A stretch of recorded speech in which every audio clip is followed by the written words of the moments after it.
Welcome back. Get comfortable. Adjust your headphones. Maybe dim the lights a little bit. Let the world fade out for a bit. Yeah, exactly. If you're driving, please keep your eyes on the road, but let your mind drift with us. Mm-hmm. We are back for another session of the deep dive. Yeah. And today we are going to get extremely relaxed. Oh, definitely. I mean, if we do our jobs right, we might just drift off into another reality entirely. It is certainly a distinct possibility given the material we have on the desk today. We're going to a place that everyone visits, but, no one really knows the map for. It's rare that we get a manual for the unconscious mind, but that is essentially what we are looking at. We are looking at a stack of notes that takes us right back to the mid-'60s. Yeah. I want you to picture the scene. We are stepping into a living room in Elmira, New York. It's August 2nd, 1965. A Monday night. A Monday night, 9:00 p.m. sharp. The air is probably thick with cigarette smoke, maybe the hum of a fan in the window. Oh, for sure. And we are tuning in to the entity known as Seth, speaking through the author Jane Roberts. And specifically for those tracking the archives, we are looking at session 174 of the early sessions, book 4 of the Seth material. That's the one. Now, before we get too far into the Twilight Zone here, and believe me, we are going there, we have to handle the housekeeping. Always. The important stuff first. Right. This isn't just entertainment. This is a study session. So just so everyone is clear, this deep dive is distributed free of charge on all major platforms for educational purposes. And we have to give a massive, massive credit to the source. Absolutely. Credit goes to the Seth material and the publisher, the New Awareness Network. The work they have done to preserve these sessions is just, it's incredible. These aren't just old transcripts. They are a legacy. They really are. And if you are listening to this and you find yourself thinking, I need to read the actual words, which, by the way, you should. Or you have to. Because our summary is just the tip of the iceberg. You need to visit the New Awareness Network website and bookstore. You can find them at sethcenter.com/the-early-sessions. Go buy the books. Study them. Keep this material alive. Please do. Okay, scene set. It's 1965. We've got Jane Roberts. Now, Seth refers to her as Rupert, which is her entity name. Right, her male counterpart name in his terminology. So she's entering a trance state. Her husband, Robert Butts, is sitting there, probably with a cramp in his hand, just furiously taking notes in shorthand. I can't even imagine. And the vibe of this specific session, it's so interesting because it starts with something incredibly mundane. So normal. They aren't discussing the secrets of the pyramids or the meaning of life right off the bat. No, they're talking about the post office. Right. It's so grounded. They mentioned to Dr. Ostream they had mailed him a tape of a previous session, and they just got it back. Which just grounds you, It grounds you in the fact that this wasn't just disembodied philosophy. Not at all. They were actively trying to have this phenomenon studied. By professionals. At the time. They were looking for validation from the scientific community. It's a reminder that this was an experiment. They were testing the waters. But then, and this is where I actually laughed out loud reading the notes. How I know what's coming. Immediately after talking about mailing tapes, we get stock market advice. We do. Strangely enough, it is one of the most delightful contradictions in the early material. I love this. You have this multi-dimensional entity, right? Capable of explaining the secrets of the universe. An entity that claims to be outside of time and space. And in the notes, they're discussing a company called G.D. Searle. Apparently, Seth had predicted the stock would drop. And Rob notes that on July 29th, it hit a low of 50.5. It's fantastic. It's a great reminder that Seth wasn't afraid to, get his hands dirty with physical reality. He wasn't just floating in the clouds, totally detached from the struggles of paying bills or investments. He tracked the data. He knew the ticker symbols. He did. It's like finding out Yoda also has a really solid portfolio in tech stocks. But I think it serves a purpose, right? It has to. It validates that he can see here. Exactly. It establishes his credentials in the physical world before he pivots to the non-physical. Okay, that makes sense. And having established that he can track a stock ticker, Seth pivots to something much, much bigger. Yeah, the stock market is just the appetizer. Just the warm-up. The main course today is the dream universe. And I don't mean dreams like, I had a weird dream about a banana chasing me. No, this is different. Seth is making a radical claim here. It's honestly kind of chilling if you sit with it. He's challenging the definition of real. He challenges the very nature of matter itself. So let's unpack this. Seth starts off by throwing a bit of shade at humanity, honestly. A little bit, yeah. He's looking at us, running around our little planet, and he says, and I'm quoting, "I cannot stress too strongly the fact that mankind in general is aware of very little outside of physical reality." And that's the core problem he identifies. It's what you could call the focus problem. The focus problem. I like that. He says we have managed to organize physical reality. We build cities, we drive cars, we pay taxes, because we focus so intensely within it. Right. Our entire consciousness is funneled into this one frequency. It's like we are staring at one channel on a television set. We are staring so hard at channel 4, let's call it the physical channel, that we have convinced ourselves that channel 5, 6, and 7 simply do not exist. Perfect analogy. We've forgotten there's a dial. That's it. Seth says we perceive bits and pieces of other realities. Bits and pieces. Maybe you see a shadow move, or you have a precognitive hunch or a really vivid dream. But because our perception is so disorganized And so locked on. so locked onto the physical, we can't see the whole picture. Mm. We just brush those things off as, hallucinations or just imagination. Or just dreams. We say that all the time. Don't worry, it was just a dream. Right. But Seth says the dream world isn't just smoke and mirrors. Mm-hmm. And this is the part that stopped me in my tracks. Mm-hmm. The bombshell. He says the dream universe is composed of atoms and molecules. That is the aha moment of this session. It's huge. We usually think of dreams as, psychological projection? Mental fluff. Firing synapses. Right. Seth is saying, no, the dream universe is matter. It is a physical structure. Let me quote him directly here because I want you to really hear this. Yeah. He says, basically, its structure is somewhat the same in that it is composed of atoms and molecules. See? Atoms and molecules? But then he says, these particles, however, simply exist within a different perspective. And perspective is the key word there. It has to be. The atoms are there, they are real, but the rules of engagement are different. In the physical world, atoms follow certain rigid laws. Gravity, time, decay. All of it. In the dream universe, Seth explains that action is permitted greater freedom. So it's like the physics engine of a video game. Physical reality is running on hard mode. Or simulation mode. Right, where gravity is turned up to 11 and you could break your leg if you fall. Mm. The dream reality is running on creative mode. Yes. Same code, same underlying pixels or atoms, but different rules. You can fly. You can morph objects. Precisely. And because the density or the perspective is different, we don't recognize it as matter. We think it's just thought. But he argues that thought is reality construction. Exactly. And to understand this, you can't just use your brain. Or rather, you can't only use your intellect. No, the intellect isn't the right tool for the job. Seth makes a really interesting distinction here about the tools we use to navigate life. He says, man is indeed his intellect, but he is much else besides. I love that distinction. The intellect is the tool for physical survival. It's for balancing your checkbook. Looking both ways before crossing the street, figuring out how to fix a leaky faucet. It's the ego's manager. That's a good way to put it. The intellect interprets physical data for the ego. It's a survival tool for this specific frequency. But if you want to understand the dream reality... The intellect fails. It gets confused because the dream world doesn't follow linear logic, so you need to use intuition. Intuition, that gut feeling. It's more than just a gut feeling. Intuition is the sensor for the inner self.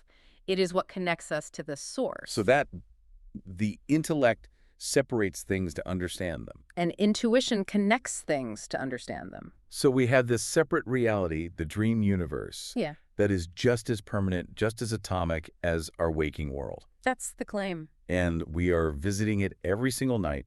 We pack our bags, we close our eyes, and we travel to this other dimension.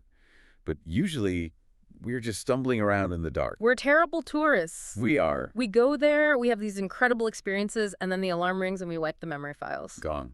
But Seth says we can get better. We can train ourselves. And this brings us to the really fun part of the session. Yes. Levitation. Okay, so apparently Jane, or Rupert, as Seth calls her, isn't just channeling. She's taking requests. She's an active participant. She is actively experimenting with this creative mode, physics. And Seth mentions that Rupert can request levitation dreams and he will have them. I love the idea of ordering a dream like you're at a restaurant. You sit down with the sommelier of sleep. Yes. And you say, yes, I'll take the lobster thermidor, and for dessert, I'd like to hover 30 feet above the Grand Canyon, please. It sounds funny, and it is humorous, but it points to a mechanism we all have access to. The inner ego. The inner ego. And Seth explains that you don't have to sleep to dream daydreams count too. They use the same mechanics, but you can program your sleeping state. And Jane actually did this, right? The notes say she had a levitation dream 2 nights prior to this session. She did. She was testing the system. So she was getting results. And Seth points out that this isn't just for kicks. It's not just an amusement park ride. Right, it has a purpose. He says if the basic personality is fairly well balanced, then his existence in the dream reality will reinforce his physical existence. It's a feedback loop. Yeah. That's a crucial concept here. Precisely. It's a juggling act. We are juggling realities constantly. So if you're healthy, If you are healthy, your dream life feeds your waking life, and your waking life feeds your dream life. They aren't separate compartments. that makes so much sense. If you experience freedom and flight in a dream, you wake up with a sense of expansion that helps you deal with the traffic jam on the way to work. You bring the energy of the dream back with you, even if you don't remember the details. Exactly. But Seth also throws out a homework assignment for the listeners, or rather, for Rob and Jane, but by extension, for all of us. He wants us to study space and distance in dreams. This is fascinating physics. He says that if you investigate how space feels in a dream, you will learn more about the real nature of space and time than you ever could by studying it in the physical world. Because physical space is distorted. That seems backwards. I know, right? I can measure physical space with a ruler. Dream space, it changes size, it collapses. But that's the point. In the physical world, space is rigid. It takes time to cross it. It separates us. Okay. In dreams, space is malleable. It's psychological. It responds to thought. Seth implies that the malleable version, where space responds to thought, is actually the truer version of how the universe works. Wait, so physical space is the illusion. And dream space is the reality, or closer to it anyway. That breaks my brain a little bit. Yeah. So how do we do this? How do we actually become dream investigators? So we need a little hat and a magnifying glass. A pen that lights up in the dark. It comes down to suggestion. Seth gives a very specific protocol. And it's surprisingly simple. It really is. Before you go to sleep, you tell yourself, you give a command to your inner ego. You say, I will henceforth be able to remember dreams from the deeper levels of my personality. That's it. Just tell yourself. The inner ego is listening. It's not just talking to a wall. If you give the instruction, a portion of the self continues to work on it while you sleep. So you can also say something like, I will give special attention to the nature of time and space. Yes. And then you wake up and you have to write it down. Ah, that's the key. You have to record it. Jane had recorded hundreds of dreams by this point. It's about building a bridge between the conscious ego and that inner self. If you don't write it down, you are telling your inner ego that the data wasn't important. And it will stop sending it. You close the line. Okay, so we can fly. We can study quantum physics in our sleep. We can explore atoms and molecules in a new perspective. Pretty cool so far. But then Seth takes a turn into something that I think is the killer app of this entire philosophy. We need to talk about dream therapy. This is where the rubber meets the road. Or where the dream meets the pillow. I like it, but yes. Seth starts talking about why people have mental breakdowns, why we get sick, why we have anxiety. He has a great line here, one that I think should be printed on a t-shirt or a warning label. What is it? The rigidity of a personality is its downfall. Oof. That hits close to home. It does. We are taught to be consistent, to be solid. But Seth says rigidity blocks the flow of energy. It clogs the channels. And if you are too rigid, the energy backs up, and that leads to illness or neurosis. So dream therapy is a way to clear those clogs safely. It's a safety valve. He talks specifically about two big ones, aggression and dependency. Two things we all deal with but often try to hide. Right. Let's take dependency. In our culture, being dependent is seen as weak. Yeah, you got to be strong, be independent. But maybe in your waking life, you have to be the strong one. You're the boss, the parent, the responsible one. You can never show weakness. Built up pressure. You're holding up the world like Atlas. Exactly. So Seth suggests you program a dream where you are completely dependent. You ask for it. Yes, you ask to dream of yourself in a dependent position. In the dream, you get to be the baby. You could be taken care of. You might dream you are sick and someone is nursing you. You experience that emotion, that relief of letting go fully and vividly. And because you experienced it in the dream, you don't have to act it out weirdly in real life. No midlife crisis. You don't have to quit your job just to feel freedom. You have vented the steam. Seth says the individual can have his cake and eat it too. It's genius. You get the emotional release of being dependent, but you maintain your independence in the physical world. It is genius. Now, let's talk about the aggression side. Okay. Because this is where it gets a little spicy, and also where Seth gives a very strict, very important warning. This is crucial. Listeners, if you were going to try this, pay attention to this part. For sure. Seth suggests that if you have pent-up anger, maybe you want to punch someone, maybe you are furious at the world, you can vent that in a dream. But, and there's a big BUT, you cannot dream about punching a specific person. Correct. Seth is very firm on this. You must suggest that the aggression be acted out harmlessly. So, no dreaming about attacking your boss. Or your neighbor, or your mother-in-law. Why? I mean, just a dream, right? If I dream about throwing a pie at my boss, Steve, who gets hurt, Steve is asleep in his house. Well, according to Seth, you get hurt, and potentially, Steve gets harassed. Explain that. That seems impossible if dreams are just in my head. First, there's the guilt pattern. Even if you think it's just a dream, your subconscious knows you committed an act of violence against someone you know. So you wake up with that guilt residue. Exactly. It weighs on you. It corrupts the relationship on an inner level. Okay, that makes sense. But he also mentioned something wilder. Telepathic realities. Yes. He hints at telepathic realities which you do not as yet understand. What does that mean? The implication is that we are all connected in the dream state. If you vividly dream of attacking someone on a psychic level, you are actually directing negative energy at them. You might be poking their consciousness. You're basically making a psychic prank call to their soul. Harassing them on the astral plane. Something like that. You are intruding. And that creates a mess. It creates karma, for lack of a better word. So the rule is, vent the emotion, but keep the target abstract. Steve from accounting is safe. Good to know. Fight a monster. Smash a vase. Destroy an imaginary building. Don't smash Steve. But Seth makes a really bold claim about this therapy. He says, and I quote, "I will even say the crimes of the grossest sort could be prevented." It's a huge claim. He believes that if society understood this, if we taught people to vent these gross urges in the dream state, we wouldn't have explosions of violence in the waking state. Because the pressure wouldn't build up to the breaking point. Right. If a potential murderer could murder in a dream and get the satisfaction, the physical victim would be spared. It's pre-crime prevention via lucid dreaming. That's a great way to put it. It treats the dream world as a valid arena for action. Just because it happens in sleep doesn't mean it doesn't count for the personality. Exactly. The personality needs the experience. It doesn't necessarily need the physicality. And that concept, that the experience is what matters, leads us to the most bizarre and intriguing what-if scenario Seth proposes in this session. His flight of fancy.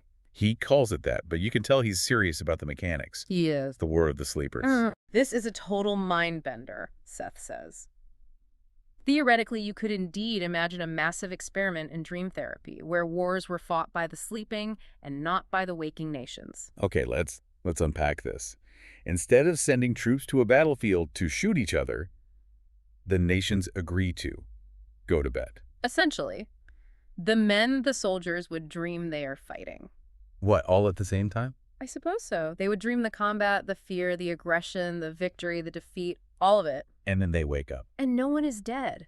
Cities aren't bombed. But the aggression is gone. Is that how it works? That's the theory. Because, as Seth keeps reminding us, the personality judges an experience by its vividness, not by whether you were awake. So to the subconscious mind, the dream war was real. It felt the fear. It fired the weapon. So if the dream is vivid enough, the subconscious feels like it fought the war. The catharsis is achieved. The hate is expended. The political tension is resolved because the energy has been released. It's wild. It is. But Seth admits there's a catch. It's not a perfect solution. He does. He says there would still be repercussions. Psychological stress, trauma from the dream battle.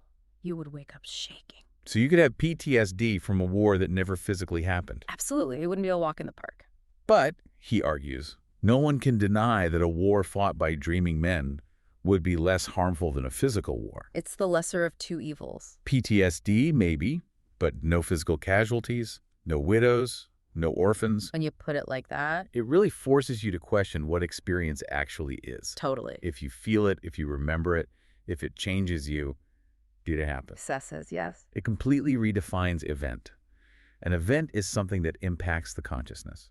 Whether it involves physical atoms or dream atoms is a secondary detail. It blurs the lines so much. And I think that's the chilling part we talked about at the intro. If the dream world is physical, with atoms and molecules. And if dream experiences are just as real to our personality as waking ones, then what is this? then the waking lib is just another type of dream. Exactly. How do we know we aren't in a therapy session right now? How do you know this isn't a dream? How do we know this conversation isn't just something my higher self cooked up because I needed to think about philosophy? That's the question. Seth says we focus on physical reality to organize it, but it's just one focus, one channel. We are hallucinating this reality just as much as we hallucinate a dream. We just all agree on the hallucination here. I feel like I need to pinch myself. But if I pinched myself in a dream, it would hurt too, right? According to Seth, if you expected it to hurt, yes, your expectation creates the sensation. We are getting into a loop here. Yeah. Okay, let's bring it back to the practical takeaways for our listeners, the learners. Let's ground ourselves again. We've covered a lot of ground in session 174. We have. Let's break it down into a digestible list. Good idea. So first, the dream universe is physical. It's made of matter, just in a different perspective with more freedom.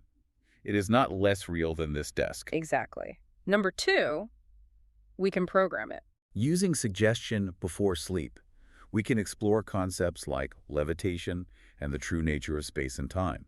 We can be active explorers. Third, dream therapy is real. We can safely vent aggression and dependency in dreams to keep our waking personalities balanced and flexible. And finally, number four, vividness equals reality. Right. The subconscious doesn't care if you are awake or asleep. It cares how intensely you feel the experience. That's a solid recap. It is. And honestly, it makes me want to go take a nap immediately, but not just a nap. A mission. A mission. Just remember to set your intentions first. Don't just drift off. Give your inner ego a job to do. Treat it like an employee that works the night shift. That's it. Inner ego, I would like to understand the nature of time and also maybe fly like Superman. A balanced request. A little science, a little fun. Now, we cannot stress this enough. We are just two voices in your headphones. We are summarizing a profound document. The real gold is in the source material. You have to read this for yourself. You have to. Yes. This was session 174. It's in the early sessions, book 4.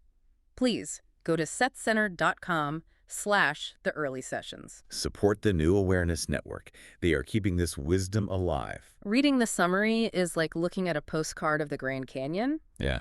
Reading the book is standing on the edge. That's a perfect way to put it. And it's not just about reading it, it's about applying it. Seth is all about practical application. Don't just be an intellectual. Use your intuition.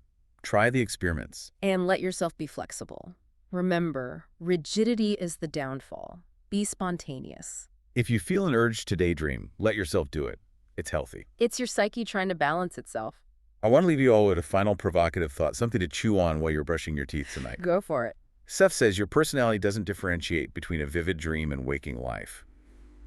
So, if you had a really, really bad day today, if you messed up at work, if you had a fight, if you felt terrible, was it just a necessary bit of dream therapy to prevent you from doing something worse? And if you have a great dream tonight, is that your real life?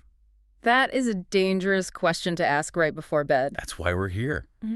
To keep you wondering, to keep you questioning the nature of the channel you're watching. Deep. Thank you for joining us on this deep dive into the Seth material. We will be back with more. But until then, pleasant dreams. Pleasant dreams.